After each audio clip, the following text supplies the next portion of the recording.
کتنے کور کمانڈروں کے گھر پر انگریزوں کے گھروں پہ حملے کیے انہوں نے؟ نہیں کیے.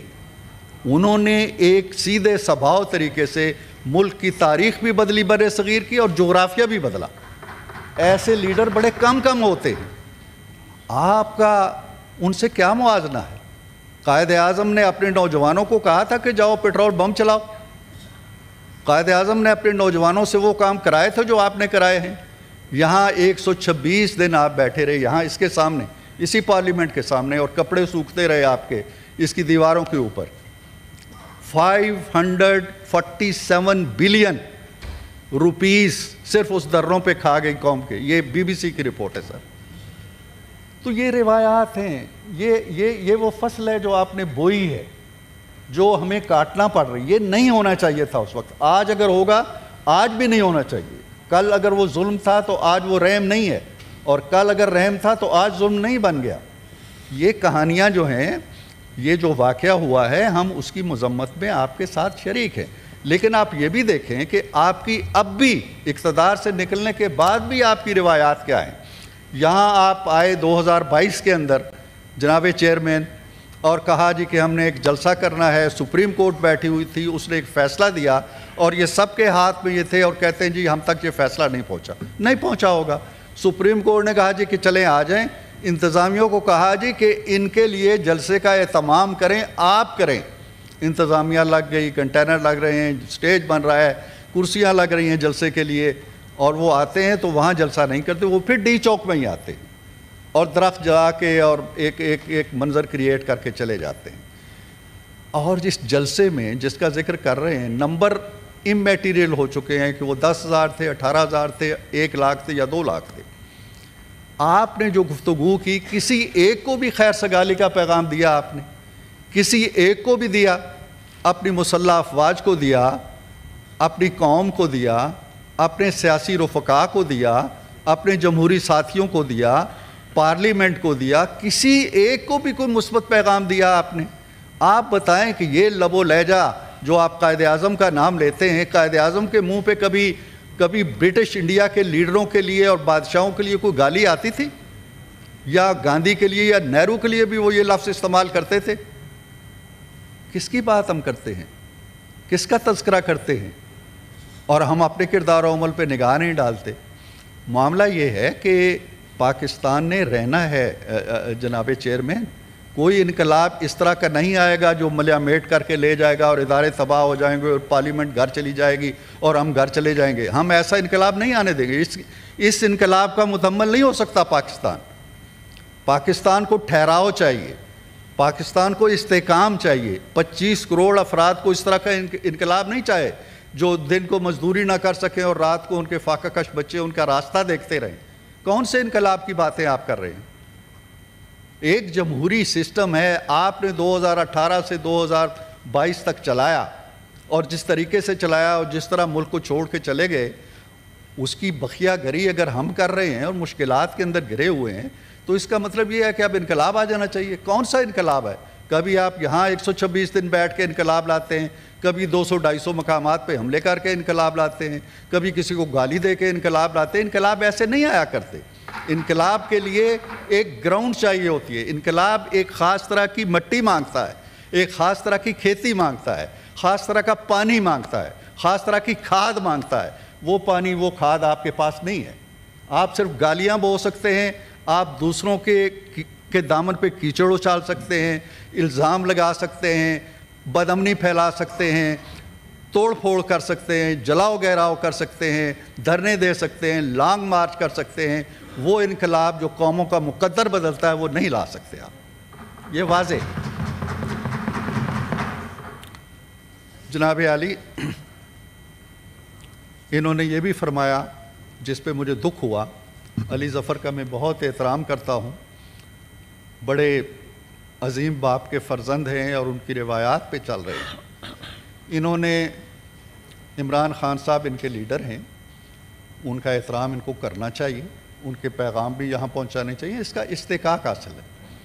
ہمارے جو لیڈر ہیں ہمیں ان سے محبت ہوگی, ان کا بھی احترام ہم چاہتے ہیں. ان کے لیڈر کا میں احترام کرتا ہوں اور ان کے بارے میں کوئی نیگیٹو بات میں نہیں کہوں گا.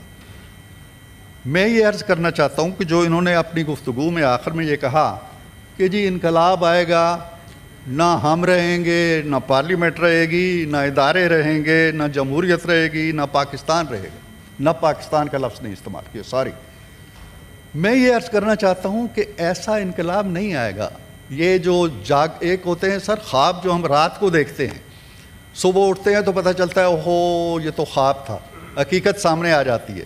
ایک ہوتے ہیں جاگتی آنکھوں کے خواب. یہ جاگتی آنکھوں کے خواب دیکھ رہے ہیں، جاگ بھی رہے ہیں اور یہ سوچتے ہیں کہ ہم انقلاب لے کے آ رہے ہیں. بھئی انقلاب ایسے نہیں آیا کرتے. انقلابوں کی تاریخ پڑھیں، جہاں جہاں انقلاب آئے ہیں اور جو جو انقلابی اٹھے ہیں اور جو جو ان کا کردار تھا اس کی تاریخ پڑھیں.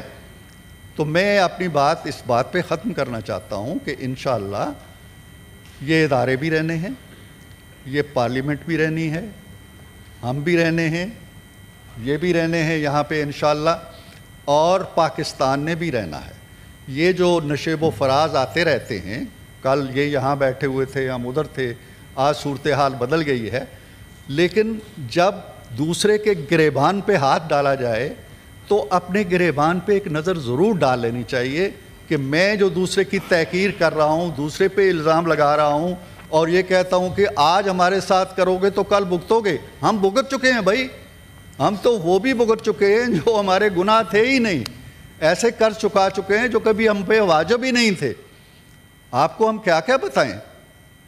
مجھے 2 دن تک انہوں نے کھانا بھی نہیں دیا وہاں پہ.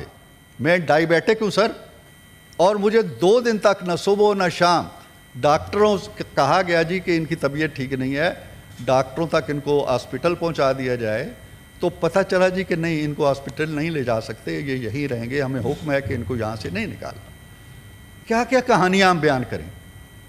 اور ظلم یہ ہے کہ اس چیز پہ تعصب بھی نہیں ہوا کبھی کسی کو. What goes around comes around ہمیں کہتے ہیں. تو میں بڑے ادب سے درخواست کرتا ہوں کہ انشاءاللہ جمہوری روایات بھی رہیں گی، کسی کے ساتھ ظلم نہیں ہوگا، کسی کے ساتھ زیادتی نہیں ہوگا. یہ نمبر کاؤنٹ کریں کہ ان کے عہد کے اندر کتنے لوگ جیلوں میں تھے. وہ لوگ نہیں جو 9 مئی جیسے کیسز میں تھے، وہ لوگ جنہوں نے کچھ نہیں کیا تھا. کوئی کرایہ داری میں تھا جیسے میں نے بتایا، جیسے میں تھا، اور مجھے یہاں احمد خان صاحب بیٹھے ہوئے تھے.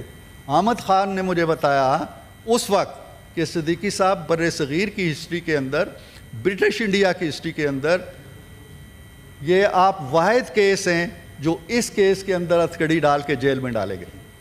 I am the only one. یہ روایت اور یہ سونے کا تمغہ، یہ حلال جرت ان کے سینے پہ سجا ہوا. ہمیں کہتے ہیں جی بہادر یہ ہوتے ہیں اور بزدل یہ ہوتے ہیں. ہم بزدل ہی صحیح، لیکن ہمیں وہ بہادری نہیں چاہیے جو قوم کے مستقبل سے کھیلے، قوم کے استحکام سے کھیلے، قوم کے اداروں سے کھیلے، جمہوریت سے کھیلے، پارلیمنٹ سے کھیلے اور صرف اپنی ذات پہ نگاہ کرے. تو میں بڑے ادب و احترام سے کہتا ہوں کہ آئیں ہم مل جل کے. میں نے یہاں پیشکش کی تھی کہ ایک باہر کی دنیا ہے جہاں ہمارے لیڈر ہیں، جہاں ہماری سیاسی جماعتیں ہیں. ایک اندر کی دنیا ہے. یہ دنیا ہم ملتے ہیں، گلے ملتے ہیں ایک دوسرے کے. لابیز میں تو چلا جاتا ہوں، چائے پیتا ہوں، عزت و احترام کا رشتہ ہے. آئیں ایک مثال ہم یہاں بنیں جو اپنے لیڈروں کو بھی دکھائیں کہ دیکھیں ہم کتنی عمدگی سے رہ رہے ہیں، تم کیوں لڑتے ہو آپس میں. لیکن یہاں بھی صورتحال کبھی کبھی جو ہو جاتی ہے بڑی افسوسناک ہو جاتی ہے. میں آج بھی کہتا ہوں کہ ہاؤس کے لیے، ہاؤس کے تقدس کے لیے، ہاؤس کے احترام کے لیے، دوسرے ہاؤس میں اگر ایک چیز ہوئی ہے اس پہ ہمارا دل بھی زخمی ہے. ہاں، پارلیمنٹ جو ہے وہ سانجھی ہے، وہ کوئی حزب اختلاف میں تقسیم نہیں ہے، نہ کوئی حزب اقتدار کی اس میں تفریق ہے.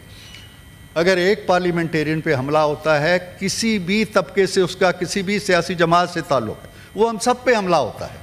ہمیں اجتماعی طور پہ اپنے اس ایوان کے تقدس کے لیے، جس طرح میں تو سمجھتا ہوں کہ ہمیں کوئی نہ کوئی ایسا میکنزم بنانا چاہیے. شبلی فراز صاحب ہیں، ان کی سربراہی میں کمیٹی بن جائے، علی ظفر صاحب کی بن جائے. ہم ایک اچھے شگفتہ ماحول کے اندر، آج ٹھیک ہے انہوں نے گفتگو کی، ہم نے سنی، میں نے گفتگو کی، انہوں نے سنی. یہ تحمل، یہ بردباری اور یہ کشادہ دلی اور یہ کشادہ مزاجی، یہ حسن ہے اس ایوان کا. میں بہت شکر گزار ہوں، انہوں نے میری گزارشات توجہ سے سنی. مولانا عطاء الرحمان صاحب، تھینک یو.